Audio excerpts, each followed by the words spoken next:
Sad and Serious Recollections of Wardays by S.C. Turnbo. On the 6th of August, 1907, I met Mr. Buck or L.M. Toney, son of Captain L.D. Toney at Yellville, Arkansas, and I had an interview with him relating to the early days of Ozark County, Arkansas. Now, Mr. Toney said that he was born in North Alabama, July 14th, 1849, and came to Ozark County with his parents in 1854. Now, his father settled on the land what is known as the Philadelphia Academy, 3 miles northwest of Wild Haws. There's an excellent spring of water on this land, and my father built the first cabin here. Kurt Stevens, a slaveholder, also lived near this land. Abe Byler was another early settler in this neighborhood and owned a big tannery. Now, he purchased all the cattle hides that was in reach of him and tanned a great deal of leather, which he sold to the settlers to make shoes out of. Now, I remember, said Mr. Toney, that my father bought leather from Mr. Byler and made our shoes himself, but he would not allow us to put them on until Christmas Day of each year. Bully Watkins, a fighting man, and Dr. Watkins, a brother of Bully's, were very early settlers at Wild Haw, and there was another fine spring of water.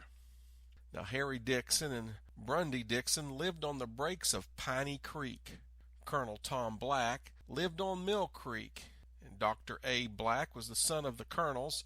The first man I ever heard preached in Ozark County was Israel Dewey, a hard-shell Baptist preacher who lived in Howell County, Missouri, 7 miles west of West Plains. Now, when I heard this man preach, he was holding a meeting at the residence of Taylor Merrington on the head of Main Knob Creek. Now, the war in Ozark County was very destructive to human lives and property, and many women and children were brought to suffer the untold agonies of hunger. Our family were Union sympathizers, and my father took part in the war. Among the citizens of Ozark County that were cruelly put to death in those days was Mr. Minor White, a Union man. The irregulars who claimed to be on the southern side took this man White from his house and hung him with the rope until he was almost dead. Then they let him down and tied him to one of their horses' tails and dragged him some distance until he was quite not dead. Then they shot several balls into his body and left it doubled up in the woods, where it lay for 3 days before it was found. Now, the body was buried in a common box. Now, Mr. White lived near Pilot Knob, which, if I mistake not, is not far from Lower Knob Creek.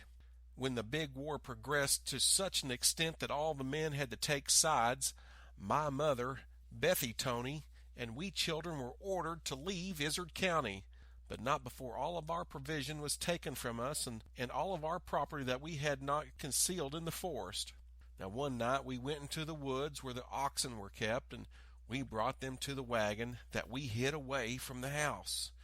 And after yoking up the cattle and hitching them to the wagon, we drove to the house and loaded in what household we had left and started on our long, rough journey into Missouri.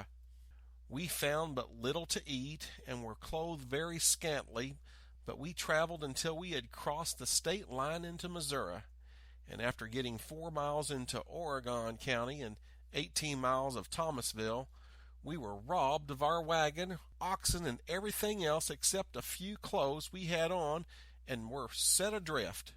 Now, this was in the month of February, but the weather happened to be mild, or we would have frozen to death. My brothers and sisters' names were Martha, Jim, Fanny, John, and Darling. The latter was the baby, and we carried him. And John, he was 3 years old, and it was an actual fact that this boy walked 16 miles one day. The country was nearly deserted of humanity. The terrible war had driven them away north or south. A woman and her child was found every now and then who had braved all the risk and remained in their cabins. I recollect we stopped a short time at the Joe gambling house where we got a small bit of provision which was just a taste for each of us. And we laid out one night on the Ben Alsop farm in Hooten Valley.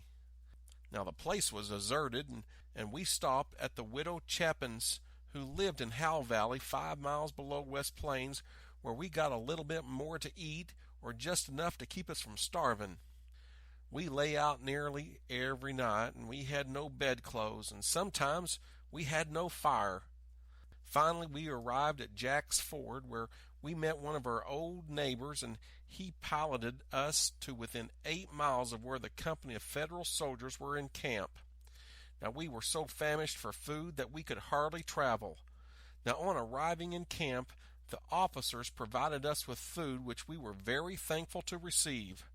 Our suffering after this was not so serious. Now my parents rest in the cemetery at Gassville, Arkansas.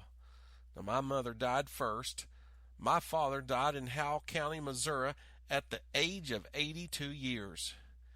Now we had taken his body from there in a spring wagon all the way to Gassville, and we buried it there at the side of our mother, who was our dearest friend indeed, and in need in war times.